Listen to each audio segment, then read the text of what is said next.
பொம்மை கோட்டையில வந்து காலடி வச்சது கண்ணுக்குட்டி.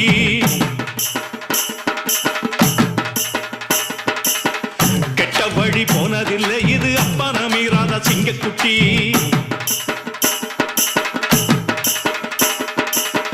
கட்ட பொம்மை கோட்டையில வந்து காலடி வச்சது கண்ணுக்குட்டி.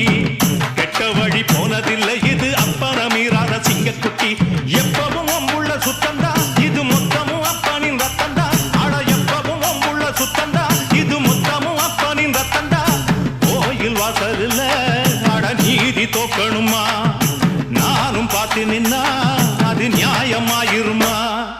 கட்டுனம் கட்டுனம் கோட்டை ஒண்ணு அதை கட்டிக்கா கைங்க